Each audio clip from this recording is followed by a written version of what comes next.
വൈക്കം വിജയലക്ഷ്മിക്ക് മനസ്സിൽ എത്ര വയസ്സായി? മനസ്സിൽ ഇപ്പോഴും കുഞ്ഞ് 5 വയസ്സ് 5 വയസ്സ്. നമുക്കൊന്ന് പുറകോട്ട് പോവാം. അതെങ്ങോട്ട് പോട്ടെ, നൊസ്റ്റു പഠിക്കാം. നമുക്ക് കുറച്ച് നൊസ്റ്റുയിലേക്ക് പോകാം. നൊസ്റ്റു ആണ് നമ്മുടെ ഏറ്റവും ഇഷ്ടപ്പെട്ട പരിപാടി. അതെ, ചൈൽഡ്ഹുഡ് ഭയങ്കരമായിട്ട് മിസ് ചെയ്യുന്നുണ്ടോ ആ ഒരു കാലഘട്ടം? ഉണ്ട്. നിശ എന്തൊരു കഷ്ടമായിരുന്നു, റീടേക്ക് ഇല്ലല്ലോ. അത് നോക്കുമ്പോഴേ അതെ, പെട്ടെന്ന് വലുതായി പോയി. അതെ, എന്നെ പരിപാടിയാണ് ഇത്. അതെ. വിജയചേച്ചി, ഞാൻ പല സ്ഥലത്തും വിജയചേച്ചി ഫസ്റ്റ് റെക്കോർഡിങ്ങിന് പോയ കഥയൊക്കെ ഇങ്ങനെ പറഞ്ഞു കേട്ടിട്ടുണ്ട്. അതായത് ജലദോഷമായിരുന്നു അന്ന്, കോൾഡ് ആയിരുന്നു അന്ന്. ഏത് കാറ്റേ കാറ്റേ പാടാൻ പോയത്? അത് ഫുഡ് പോയ്സൺ എന്തൊക്കെയോ ആയിരുന്നു. ചുമകൾ ആകെ പ്രശ്നമായിരുന്നു. ആകെ പണിമുടക്കായി പോയി. പണിമുടക്കായി. പക്ഷെ നമ്മൾ പാടി.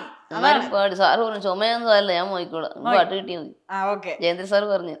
അപ്പം എങ്ങനെയാണ് എം ജയചന്ദ്രൻ എന്നൊരു മ്യൂസിക് ഡയറക്ടർ ചേച്ചിയെ കണ്ടെത്തിയതെന്നാണ് എനിക്ക് അറിയാനുള്ളത്. അത് 2005 മുതൽ ഞങ്ങള് പരിചയമാണ്. ആർട്ട് ഓഫ് ലിവിങ്ങിന്റെ പരിപാടിക്ക് ആദ്യം പരിചയപ്പെട്ടു. പിന്നെ ഐഡിയ സ്റ്റാർസ് ഞങ്ങൾ ഗസ്റ്റായി വന്നപ്പോൾ ഒന്ന് ഗായത്രി വീണ വായിക്കാൻ പോയപ്പോ അങ്ങനെ പരിചയപ്പെട്ടു. ഫോണിലൂടെ എപ്പോഴും സംഗീതം പഠിപ്പിച്ചുകൊണ്ടിരിക്കുമല്ലേ. ആണോ? പിന്നെ ഞങ്ങള് പിന്നെ രസാന്നറിയോ, കച്ചേരിയൊക്കെ നടത്താറുള്ളതല്ലേ? കച്ചേരിക്ക് ചങ്ങമ്പുഴ പാർക്കിലും അതിന് മുമ്പൊക്കെ സാറ് ഞാൻ സ്റ്റേജിൽ ഇരിക്കണം, സാറിന്റെ കൂടെ ഇരുന്നാൽ പോസിറ്റീവ് എനർജി എന്ന് പറഞ്ഞു.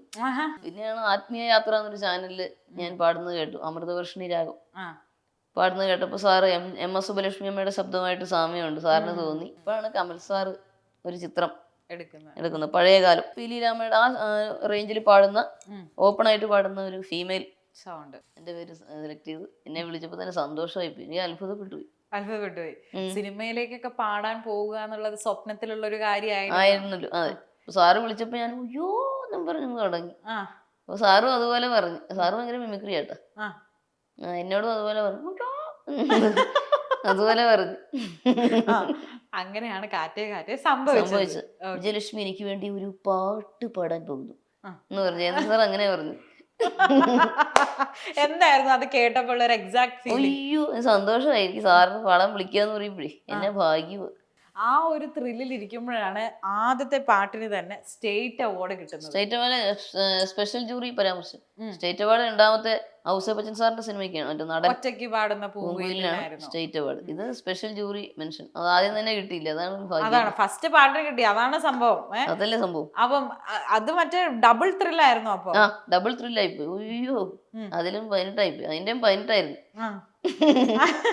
അങ്ങനെ വന്നിട്ട് ഈ രണ്ടാമത് ഒറ്റയ്ക്ക് പാടുന്ന പൂങ്കുയിലെ നടൻ എന്ന സിനിമയിലെ ഔസേപ്പ് ബച്ചൻ സാറിന്റെ സംഗീതത്തിൽ ആ പാട്ടിന് സ്റ്റേറ്റ് അവാർഡ് ഫൈനലി കിട്ടിയിരിക്കുകയാണ്. അപ്പോഴും എന്താ ചേച്ചിക്ക് തോന്നി? അപ്പോഴും സന്തോഷം. വീണ്ടും കമൽ സാറിന്റെ ചിത്രമല്ലേ. അയ്യോ അത്ഭുതപ്പെട്ടു പോയി. ഒന്നും പ്രതീക്ഷിച്ച ഇത്രയും നമ്മള് പ്രതീക്ഷിച്ചില്ല കേട്ടോ. സിനിമ ഗാനത്തിന് ഇത്രയും വില ഉണ്ടാകും എന്നുള്ളത് നമ്മൾ ഇത്രയും അറിഞ്ഞില്ല. ആരും പറഞ്ഞില്ല. പറഞ്ഞില്ല അല്ലേ? ഈ